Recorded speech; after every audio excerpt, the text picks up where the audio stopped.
రేవంత్ రెడ్డి కొన్ని సోషల్ మీడియాలో వార్తలు చేయించుకుంటుంటే మాత్రం తెగ నవ్వొస్తుంది. అంటే ఆవేశపడిపోయి అసలు తెలంగాణకు ఏకైక మొగాడు ఇతనే అన్న లెవెల్లో ప్రొజెక్షన్ ఇచ్చి వార్తలు చేయించుకుంటుంటే బహు సంబరంగా ఉంది కదా.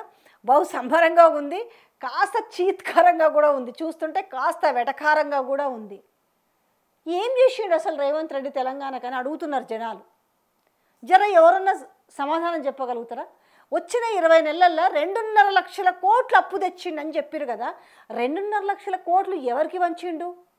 పాపం పెన్షన్ వాళ్ళకి డబ్బులు పెన్షన్ ఇవ్వకపోతే, పోనీ మొత్తం రుణమాఫీ చేసిరంటే అది చేయకపోతే, ఓ గుడి కట్టిండా, బడి కట్టిండా, ఒక కలెక్టర్ కార్యాలయం కట్టిండా, ఒక ఎస్పీ ఆఫీస్ కట్టిండా, లేదంటే గొప్ప అంబేద్కర్ భవన్లో పెద్ద విగ్రహం పెట్టిండా, లేకపోతే అమరద్వీపం కట్టిండా అమర్లది, లేకపోతే సెక్రటరియట్ కట్టిండా, లేకపోతే యాదాద్రి కట్టిండా, ఏడ తట్టడి బట్టేది ఇవ్వకపాయే.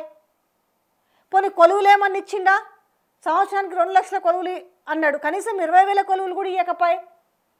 కేవలం 20 లక్షలు ఇల్లు ఇస్తామని 5 ఏళ్లలో ఇచ్చింది ఎంత అంటే 22 ఇల్లులు కడితే చాలా గొప్పగా చేసినామని చెప్పుకొని పోతారు. ఇక కాళేశ్వరం గురించి ఏమైంది? కాళేశ్వరం జస్టిస్ ఘోష్కు సంబంధించి సంవత్సరంన్నర నుంచి తొమ్మి ఏమైంది?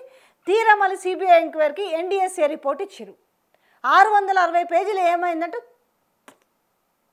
మళ్ళీ సోషల్ మీడియాలో మాత్రం, ఎందుకంటే అసలు మేమేం తగ్గున్నాం ఇక నేను ఇప్పుడు చేయించుకోవాలి, నేను తొడలు కొట్టి మాట్లాడుతున్నా సరిపోదు కాబట్టి, నేను వీరుణ్ణి, శూరుణ్ణి, మొగాడిని, ఏకైక తెలంగాణలో ఇట్లాంటి ఏకైక మొగాడు ఇంకోటి లేడు అన్న లెవెల్లో అని వార్తలు చేయించుకుంటున్న తీరు చూస్తుంటే నిజంగా మాత్రం తెలంగాణ ప్రజలు, అంటే నేను చూడలేదు, ఎవరో చూసి చెప్తే నన్ను చేయమంటే ఈ వార్త నేను చేస్తున్నానట్టు. అంటే పరిస్థితులు కనపడుతున్నాయి కదా.